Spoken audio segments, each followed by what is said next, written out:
Experiência, construindo uma nova memória. Esse painel será feito com uma grande amiga minha e atriz, Juliana Alves, e o diretor Jefferson D.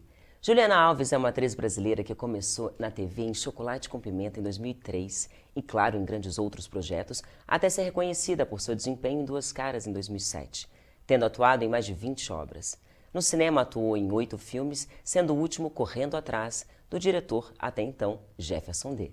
Foi voluntária de uma das agentes de saúde do projeto Gincana AIDS, informação da ONG, que luta contra o preconceito às mulheres negras aos 18 anos, e apoiou, em 2011, o projeto governamental Levanta a Cabeça. Qual é a sua história? Que teve como objetivo valorizar a consciência negra por meio de atividades de impacto nas escolas de rede estadual de ensino. Se formou em Serviço Social da Universidade Federal do Rio de Janeiro e é atriz e ativista. Jefferson D., já em sua mão, em 2009, funda a produtora Buda Filmes, em parceria com a diretora e produtora Cristiane Arenas. Em 2010, seu longa-metragem de estreia foi Brother, selecionado no 70º Festival de Berlim e recebeu 11 indicações no Grande Prêmio do Cinema Brasileiro. O roteiro do filme foi selecionado no 6º Laboratório de Roteiros do Instituto de Sundance. Em 2013, dirigiu 26 episódios da série Pedro e Bianca para a produtora Coração da Selva, exibido na TV Cultura e ganhadora do Emmy no 2º Emmy Kids. Em 2015, estreou seu segundo longa-metragem, O Amuleto. Em 2016, dirigiu o longa-metragem Correndo Atrás com a Premiere. Em 2017-18, fez a direção geral das primeiras 3 temporadas da série infantil Escola de Gênios, que é na Globo e Mixer. Em 2018, dirigiu a série Malês e o longa M8.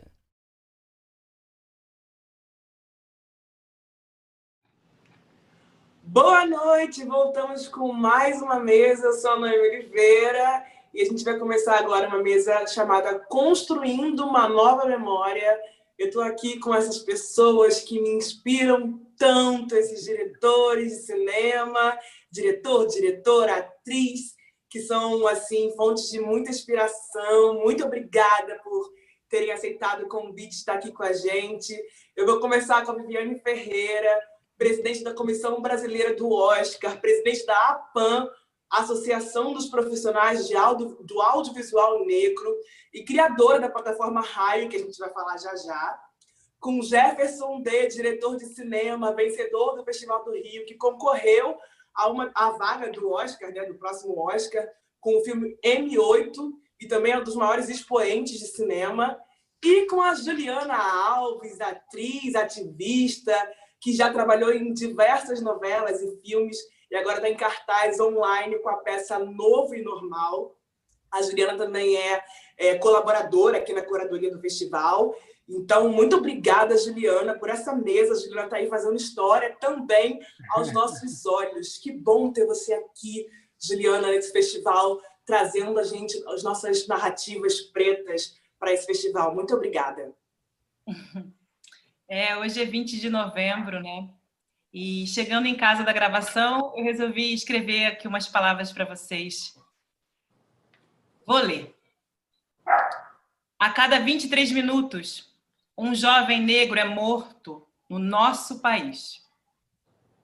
Agora mesmo, se você olhar o jornal, você vai ver um jovem negro sendo espancado até a morte. E a gente só consegue mudar aquilo que a gente reconhece. Nossos passos vêm de longe. O racismo roubou a memória do meu povo e tentou nos afastar das nossas origens. A sua omissão, a sua zona de conforto, o seu deixar rolar, o seu andar conforme a música, dançar conforme a música, mantém tudo como está. Agora. Então, essa conversa é um convite à construção de uma nova realidade e à construção de uma nova memória. Vamos juntos? Vamos. Muito obrigada.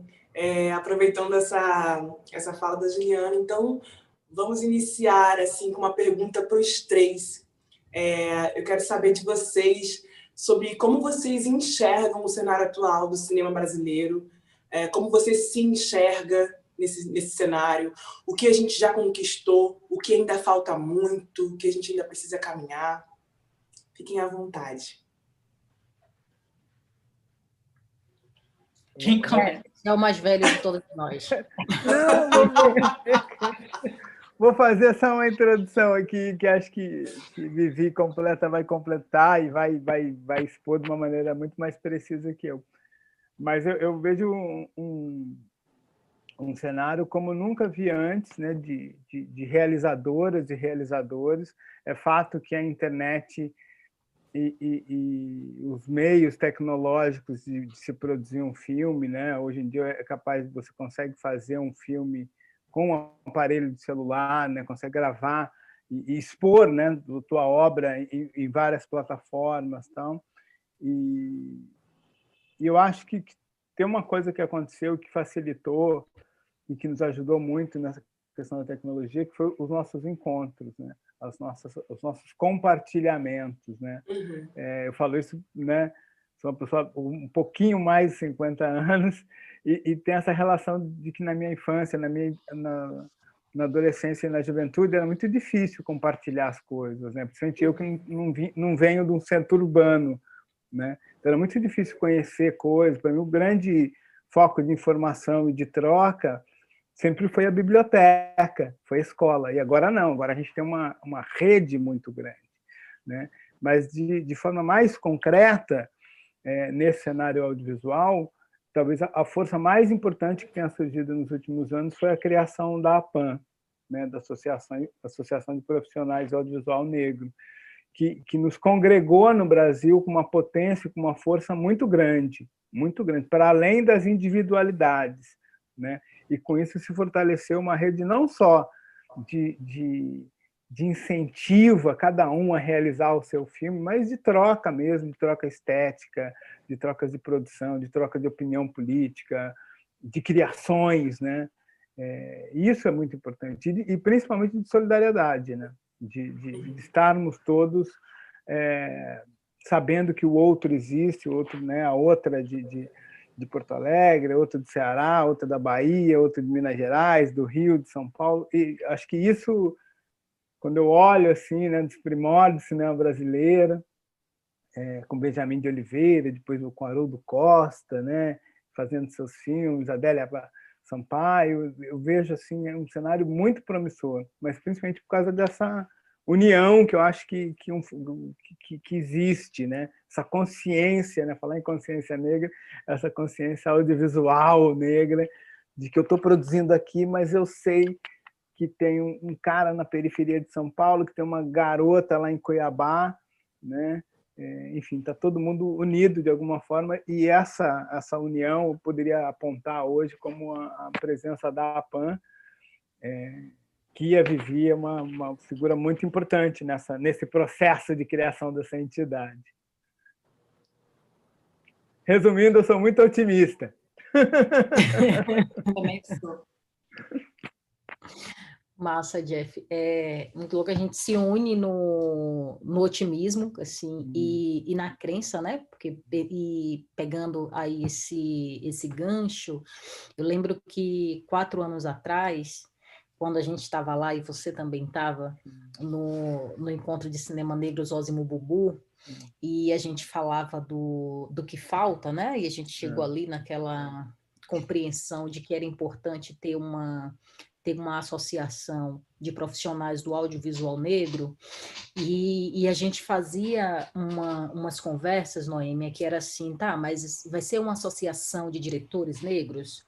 Vai ser uma associação de produtores? Vai ser uma associação de atores? Vai ser uma associação tipo do quê, né? Porque quando a gente olhava para as outras organizações do setor, essas organizações elas estavam vinculadas a uma função, né, específica.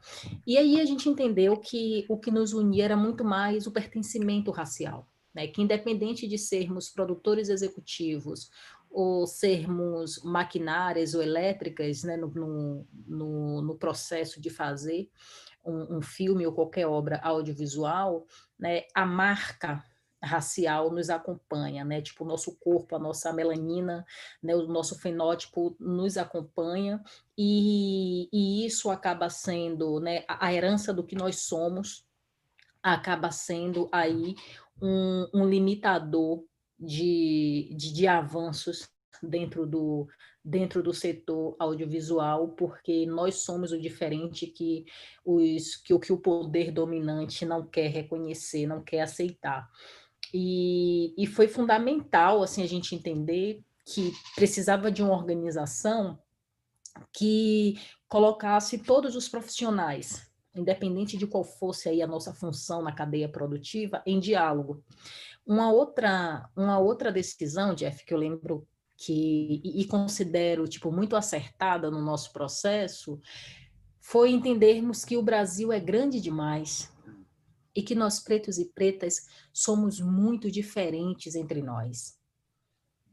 Muito diferentes. Nós queremos coisas diferentes.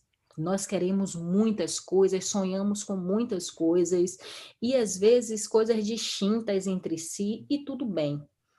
E aí, a gente não criou uma organização com a expectativa de representar todos os pretos e pretas que estão no cenário audiovisual.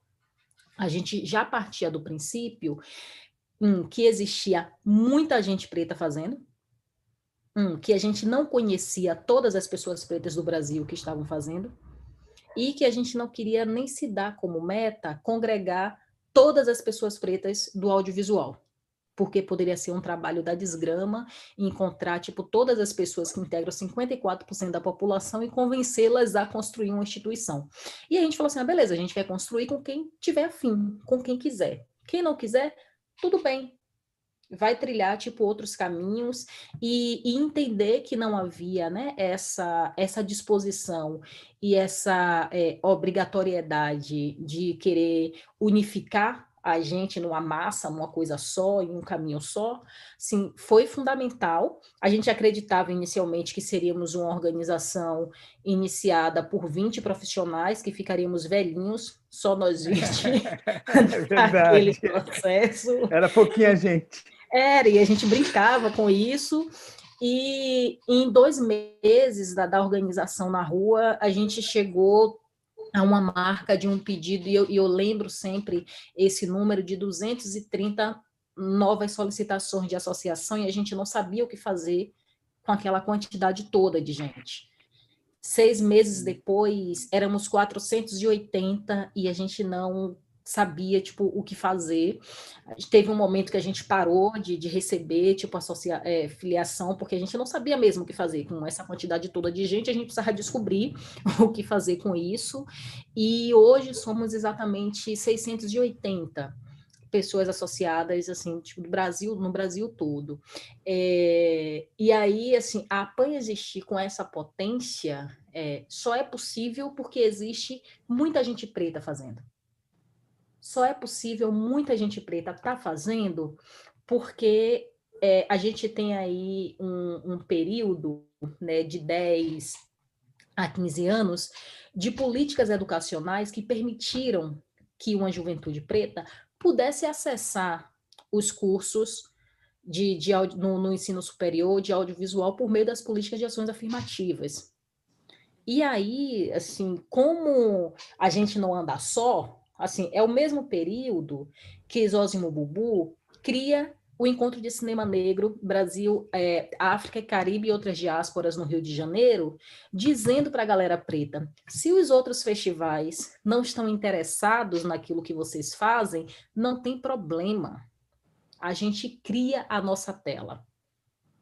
Não tem problema que o Festival do Rio, que a Mostra de São Paulo, que o Festival de Gramado não olhe para a produção negra. A gente produz o nosso tapete vermelho, e aí, tipo, a galera vai poder desfilar no nosso tapete vermelho e exibir suas obras numa tela digna como é a tela do Odeon.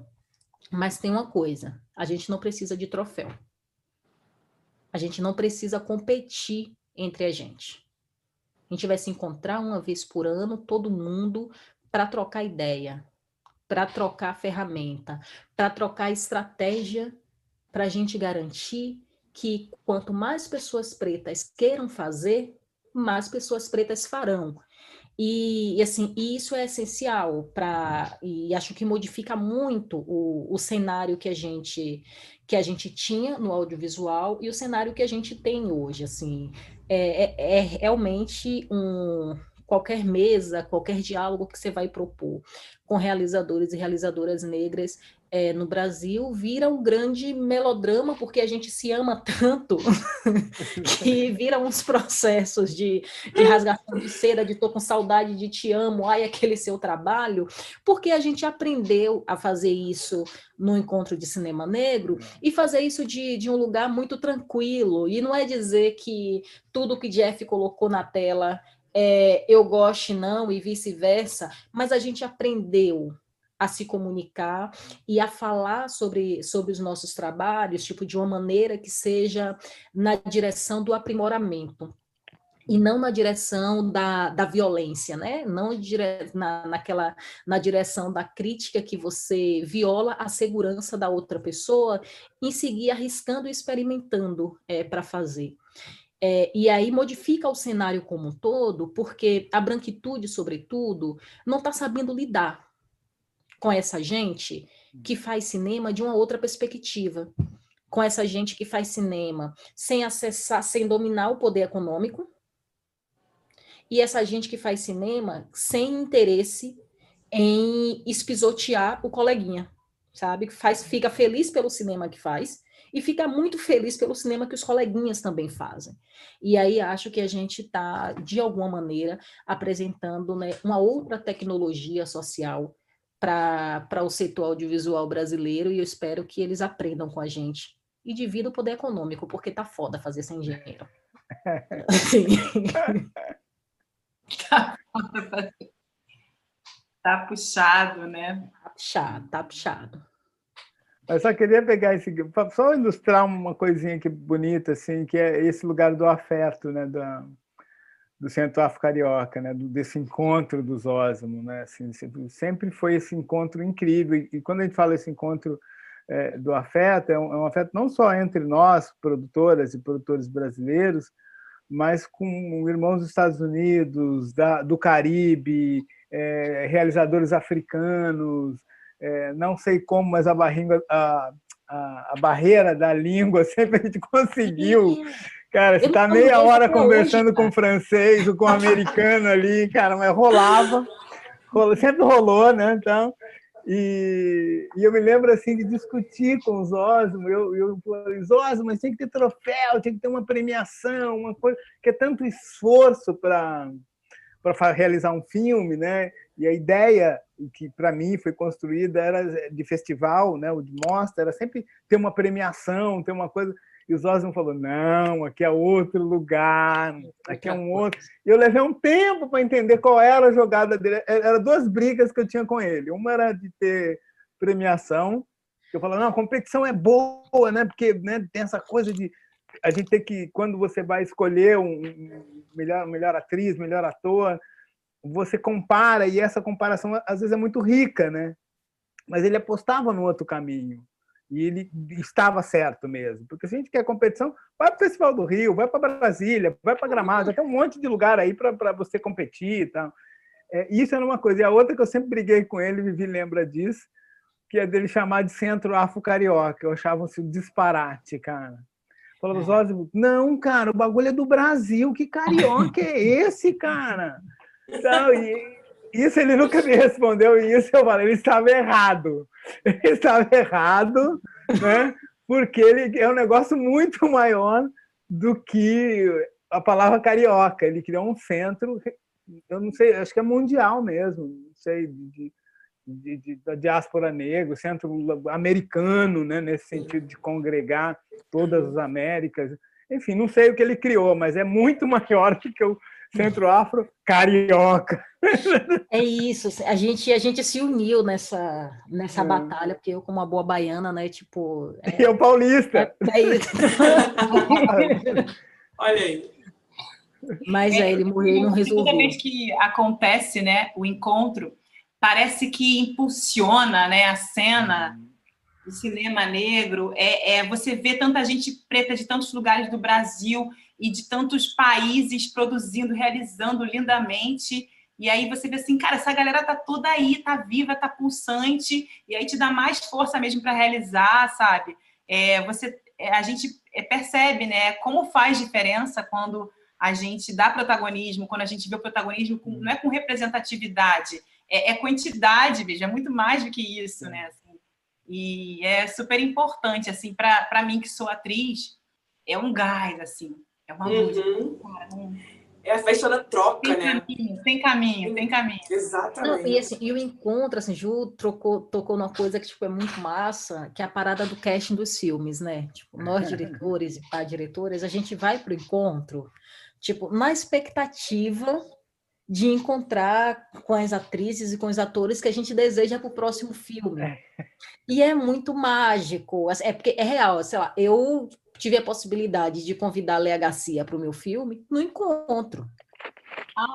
Então, tipo, era 10 dias, tipo, 10 dias de encontro, e aí, tipo, no primeiro dia, ai, vou lá falar com ela. Ai, meu Deus, e se ela não aceitar? Ai, meu Deus, nossa, é só um curta, ou não sei o quê. E aí, tipo, um belo dia, a gente lá na hora do almoço, aquela coisa toda, percebi ela lá no cantinho, sem ninguém perto, fui lá, e posso sentar com a senhora?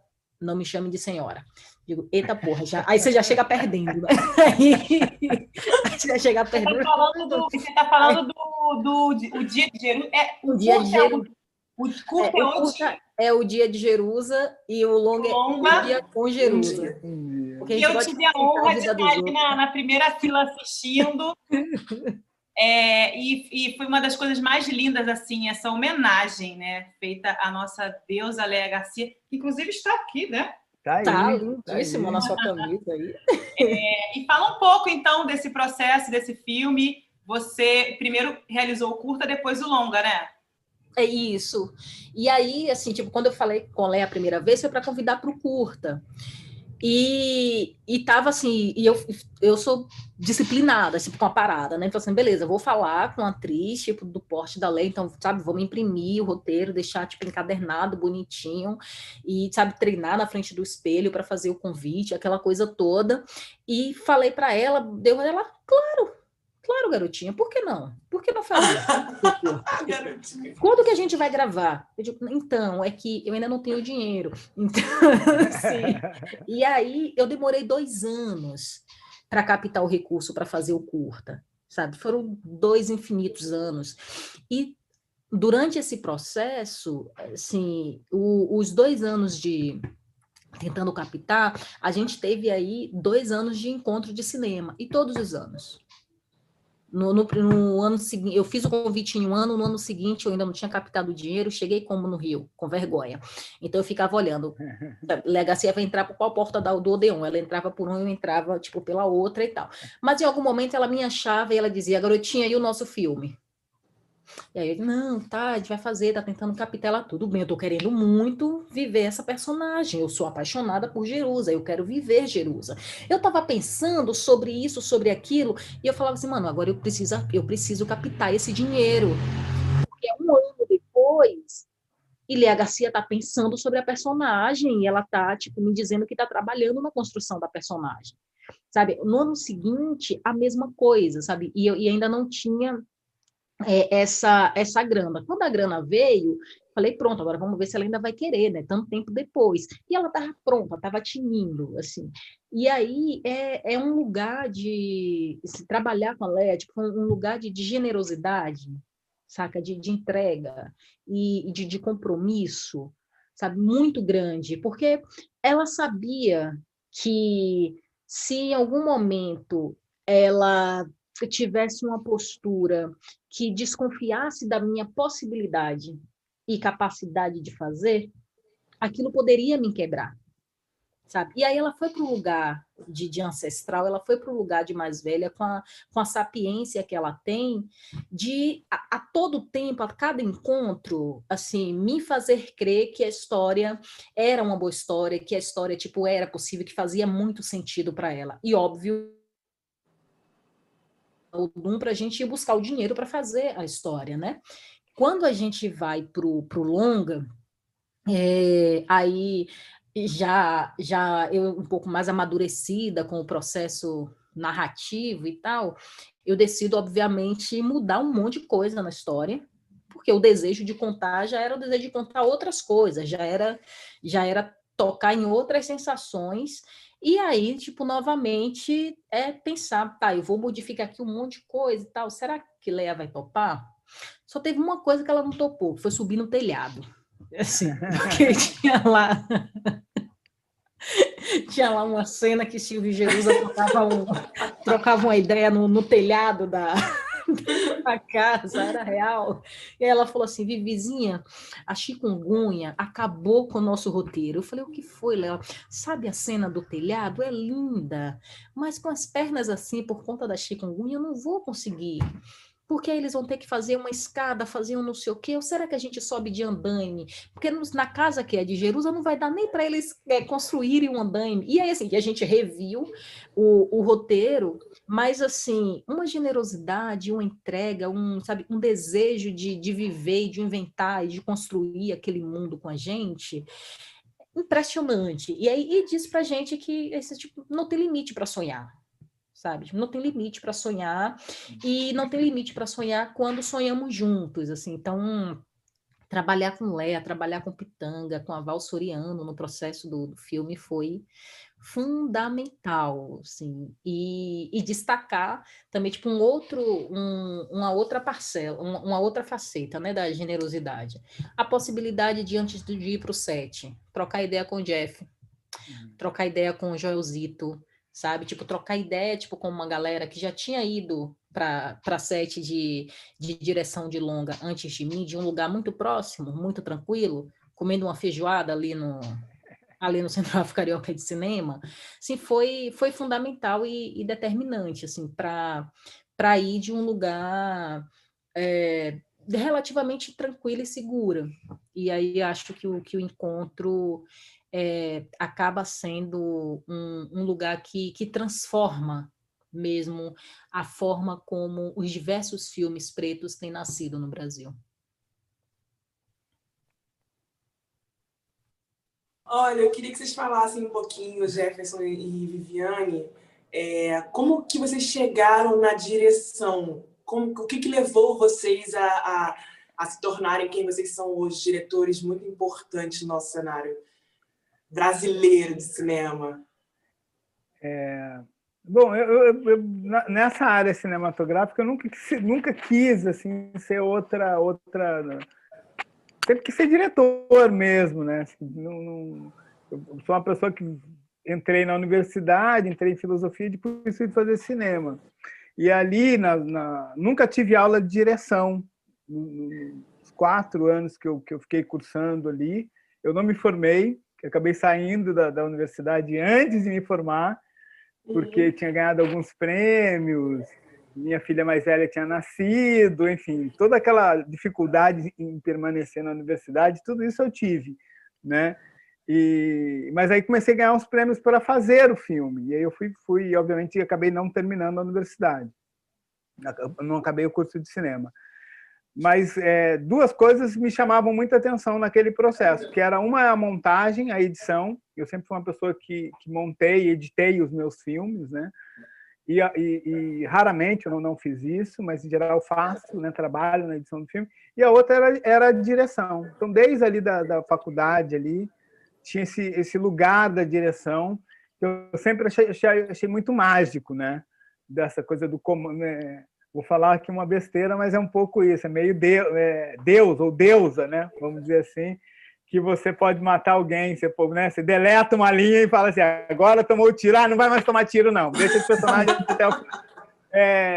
Ele vai fugir, não, agora não vai mais fugir, não. E esse processo do roteiro, principalmente no Brasil, que você tem o roteirista, que muitas vezes o roteirista, a roteirista, também é a diretora, né? Então você tem um papel que é muito grande. Né? A gente tem um absurdo, às vezes, que no meu caso, o caso da Vivi, que é ser roteirista, ser produtor e ser diretor. Ou seja, é uma obra que você constrói, é muito a sua cara. Né? Mesmo que você não queira, ela acaba sendo muito a sua cara. Né? Por mais que E aí, nesse processo, eu gostei muito desse lugar, né, de construção. E aí, obviamente, nesse processo eu vejo alguns filmes, mas podia falar de vários diretores, mas é um momento também nos anos 90, ali, virando para os 2000, quando eu começo a ver os filmes do Spike Lee, né? E aí eu falo, poxa, esse lugar que eu quero, né? Esse lugar de falar sobre o negro urbano, né? De como os negros nesse espaço urbano, né, em São Paulo, no Rio de Janeiro, como eles se movem, né? Como a gente mistura isso com a cultura pop, cultura negra, que é quase a mesma coisa. E essas contradições raciais todas, né? Nem contradição, né? O racismo, mas ao mesmo tempo a gente tem esse jeito brasileiro, né? De que é um país onde ninguém o racismo existe, mas ninguém é racista, né? Nenhuma empresa é racista, nenhum supermercado é racista, né? Mas, no entanto, o racismo existe, né? Que está ali e está nos matando.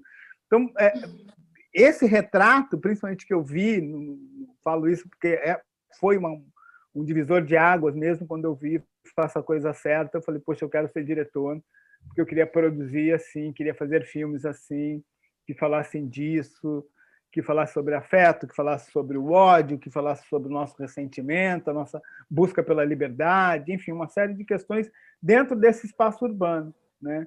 Então, eu nunca me imaginei, né, como ator, como músico, e, ao mesmo tempo, tem uma relação de gostar de muitas artes, né? Eu sou uma pessoa que gosto muito de música, toco instrumento, está até aqui, minha pequena aqui está aqui, bonitinha. Vou pegar meu cavaquinho. Por favor, Opa, por favor. Música hoje. Mas gosto de música, né? Sou muito atento a essa questão da moda, né? De saber que, né, como as pessoas se vestem nos lugares, a literatura, que para a gente é fundamento, né?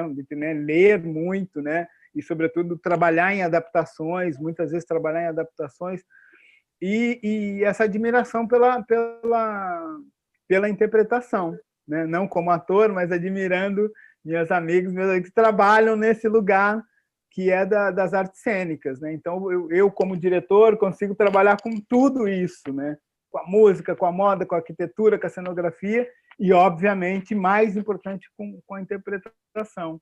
Então, esse lugar muito privilegiado, né? Do contador de história, do griot contemporâneo, né? Que eu gosto muito de contar história, ficar contando histórias, né? E dentro desse lugar, que é a sala de cinema, que eu acho que, para mim, é uma espécie de templo, né? Um lugar de concentração, né? Um lugar onde nós desligamos os celulares, a luz se apaga, a gente fica isolado naquele lugar e se propõe a gostar daquilo que a gente vai ver, né? Esse lugar, para mim, é muito do sagrado, né? Assim como enfim, um templo religioso. O cinema, para mim, tem esse lugar, né? Pô, saudade, né, Jefferson? Ai, nem falo, estou falando aqui já estou assim. Mas é esse lugar do contador de história, né? De ter a atenção e fazer a mágica acontecer, né? Quando ela acontece na sala de cinema, é incrível, né? É isso. Mas eu sempre me imaginei nesse lugar de diretor mesmo, né? De contador de histórias. Que ótimo. Nossa. Gente, pode não parecer, mas eu fui uma menina tímida.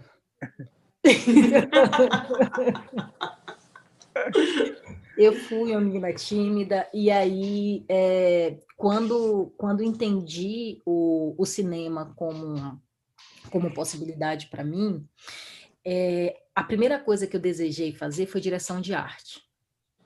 Eu estava com 15 anos, e aí eu queria demais fazer direção de arte, porque sou muito apaixonada por pintura, por telas e tal, assim, adorava, tipo, ir para o museu, porque como uma pessoa tímida eu poderia ficar lá de boa, só interagindo com as coisas, sempre eu tinha dificuldade de interagir com gente. Demorei um tempo para entender que eu até gosto de gente, mas eu era tão tímida que preferia me manter um pouco mais afastada. E aí tinha uma relação muito forte com as artes plásticas e com a literatura. E aí, por conta da relação com as artes plásticas, e aí tinha uma parada que eu não sabia e não sei desenhar. E aí eu achava que se eu fosse diretora de arte, eu ia aprender a desenhar, o que seria ótimo, porque eu poderia pintar também.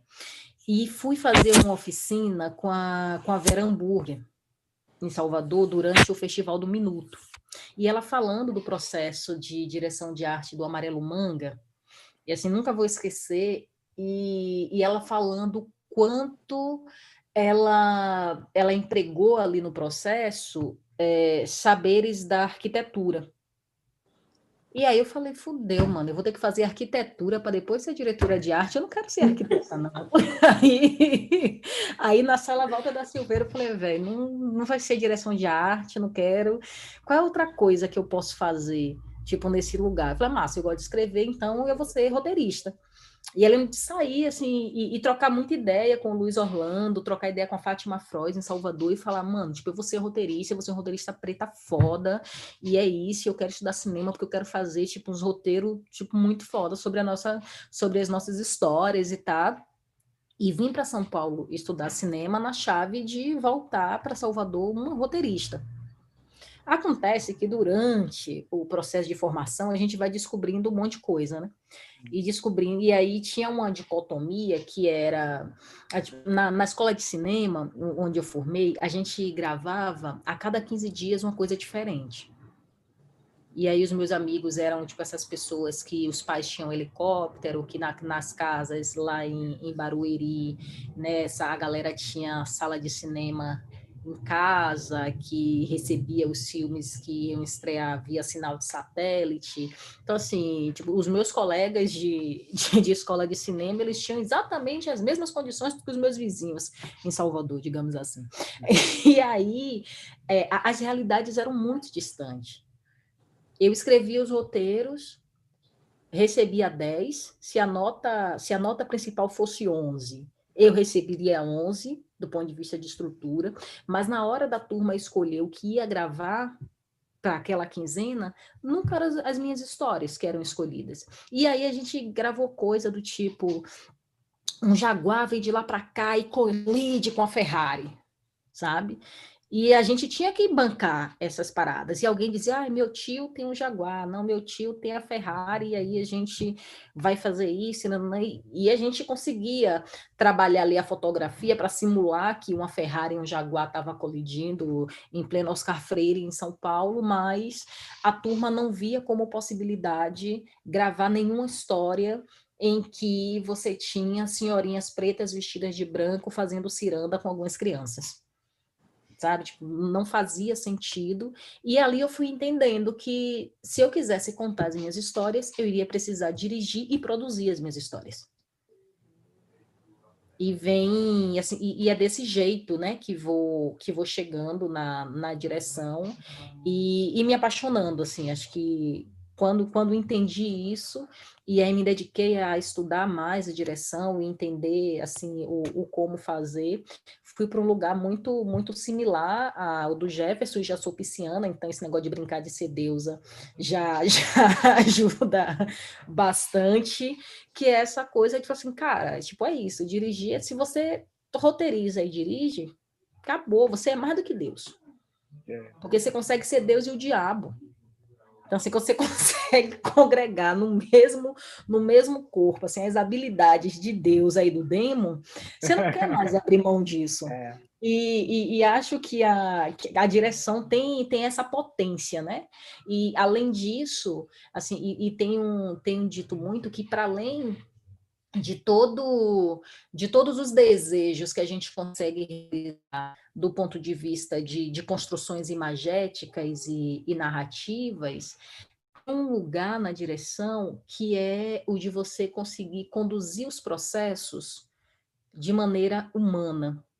E aí, se você conseguir conduzir os processos, entendendo, acolhendo e respeitando a contribuição de cada uma das pessoas que envolvem, sabe? Aí você acaba virando uma regente, sabe? Um regente de orquestra, sabe? No diálogo com o elenco, no diálogo com a equipe, e as histórias se transformam, sabe? Assim, acho que você acaba sendo uma deusa melhor a partir do momento que você consegue manter a escuta aberta e acolhedora para quem constrói o paraíso, que é cada set junto com você. E aí eu gosto muito dessa sensação de estar acompanhada, sabe? Que a direção pode te dar, quando você se permite ter uma relação afetuosa e respeitosa com a equipe que está topando o projeto com você, que está topando o sonho com você. Só pegar um pouquinho desse gancho que a Vivi falou também, que eu acho bem legal, que vocês duas, Ju e Noêmia, como atrizes, né? Eu imagino que e atrizes negras, né? Mulheres negras que sofrem, que você muitas vezes não tem o controle editorial daquilo, né? Então, assim, você faz o seu personagem, é maravilhoso o personagem, mas ele, na hora que você vai ver o filme pronto, você fala, putz, mas não era isso que a gente tinha pensado lá quando eu li o texto, que era legal isso caiu, esse tom. Então, também uma coisa que, como Vivi, fui descobrindo, é esse controle editorial, primeiro, de gerar o afeto, né, entre nós, poder conduzir, e a gente sabe que a figura da diretora e do diretor, ele dita muito do ritmo do filme, né, do carinho, independente se o filme vai ser bom ou ruim, então, mas um diretor artístico, um diretor geral, um diretor de cinema, ele impõe esse ritmo, né, ou de escrotidão ou de muito afeto, né? A gente sabe disso, vocês como atrizes sabem disso, a equipe. Então, esse lugar é muito, muito legal quando você, né, no meu caso, posso falar por mim, posso falar por Vivi, é esse lugar que a gente procura de contar essas histórias, mas com todo mundo, não, né, é um sentido do Deus da fraternidade, do Deus da bondade, da deusa do carinho, né, muitas vezes até da maternidade, né, de gerar a obra. E aí eu acho que muitas vezes também a gente vê que filmes se perdem, quando a gente analisa um filme e fala, poxa, aquela atriz foi super bem, mas esse filme é uma bosta, né? Esse lugar, ou a atriz é super, ou o ator é ruim, mas o filme, esse controle editorial mesmo, né? Do começo do filme, principalmente no Brasil, né? Do começo do projeto até o seu lançamento, né? Assim, a figura do diretor, ele acaba sendo meio balizadora de uma série de coisas, né? Isso é algo que a gente vem experimentando desde os curtas, né? O curta tem muito isso, né? Você faz um curta, você é obrigado a responder por tudo, né? Tá no meu nome, né? E essa relação, ela faz toda a diferença no trabalho, né? Eu quero falar aqui que meu primeiro longa-metragem foi com você. E é claro que eu cheguei para gravar, assim, aquela coisa, né? Primeiro longa, o que eu tenho que fazer? Tem que dar tudo de si, né? E aquela conversa que a gente teve antes de gravar, o diretor que vem conversar com a atriz, eu falei, ué, gente, que isso sabe? Porque a gente vem de uma experiência às vezes tão frias, né? Então, faz o teu, né? Tchau. E o quão importante é você ser acolhido no projeto, né? Você se sentir fazendo parte do projeto. Isso faz toda a diferença, acho que não só no processo, mas no resultado final, né? Que ambiente é esse? O que a gente pode criar? Quais são as coisas que podem acontecer nesse projeto mais acolhedor, né? A Viviane falou sobre afeto, né? Sobre realizar com afeto, ficar feliz com o trabalho dos colegas. E eu acho que tem a ver com a relação dos diretores negros com os atores e atrizes negras. Também tem esse lugar assim do afeto, porque vocês sabem que muitas vezes a gente reproduz narrativas que não são nossas. A gente chega para fazer um trabalho, a gente pensa assim, tudo bem, esse texto está assim, mas eu vou fazer desse outro jeito e aí vai ficar melhor. E na verdade não acontece nada. E aí você faz merda fazendo isso aqui. E aí eu acho que tem um acolhimento das nossas lutas, das nossas dores e das nossas aspirações. A gente tem os mesmos sonhos, né? Então, muitas vezes eu percebo esse lugar de permitir que a gente brilhe de uma outra maneira que muitas vezes a gente não consegue, porque, de uma maneira geral, a imagem da mulher negra, por exemplo, nos meios de comunicação e muitas artes do audiovisual ela é estigmatizada, a mulher é vista de maneira mais submissa e é estereotipada, e muitas vezes você tenta sair daquele lugar numa cena, numa composição de personagem, e você não consegue, simplesmente porque o diretor quer que você faça daquele jeito. E você tem diversos conflitos. Ih, gente, é uma conversa para a noite inteira sobre isso aqui. E muitas vezes, no cinema, eu encontrei com o Jefferson esse acolhimento, quando Jefferson veio falar comigo sobre a Jurema, que eu fiz o filme Correndo Atrás, e eu percebo que isso é uma forma de produzir, de realizar o cinema negro, e eu espero que sirva de exemplo, porque é isso, é uma tecnologia, é uma inteligência, você ter esse olhar atento com todos os atravessamentos e a gente sabe que esse cinema está desconstruindo o que está aí, né? Então, é uma desconstrução para a construção de novas possibilidades, né? Então, assim, desde da narrativa, do roteiro, onde permite que aquelas histórias reais aconteçam, que muitas vezes essas histórias não acontecem, de um entendimento dessas pessoas, até a própria realização mesmo. A gente sabe como é a nossa cultura, o gestual, isso tudo são pequenos detalhes que a gente sabe que no cinema se tornam grandiosos, né? Então, é um outro jeito de realizar. É bom você estar falando isso, porque eu já ia perguntar para você mesmo, a próxima pergunta. Eu queria saber, você já começou até a falar um pouco sobre isso, assim. Você vê diferença nas oportunidades que você tem na televisão, Juliana? Você já tem muitas novelas, né, no seu currículo e também muitos filmes na sua experiência como atriz. Eu queria saber, assim, você vê diferença nos personagens que você desempenha na televisão e os que você desempenha no cinema? Você tem as mesmas oportunidades, você acha? Prateleira, eu preciso pegar um ator assim. Vou lá, pego na prateleira ator assim. Eu não vou dizer para você que eu gosto mais de cinema do que de televisão, porque todo mundo já sabe que eu gosto mais de cinema do que de televisão. Mas isso. A ideia era construir, tipo, tudo a partir de enquadramento e jogo de lente diferente. E tava massa na teoria. E a voz, não é orquestra, nada. Fala você aí, Noêmia, de onde você tirou aquela canção que eu nem... Será que é possível falar alguma coisa depois de Jefferson dê elogio ao meu trabalho? Meu Deus, eu queria só que me mandassem essa gravação para eu ficar passando aqui.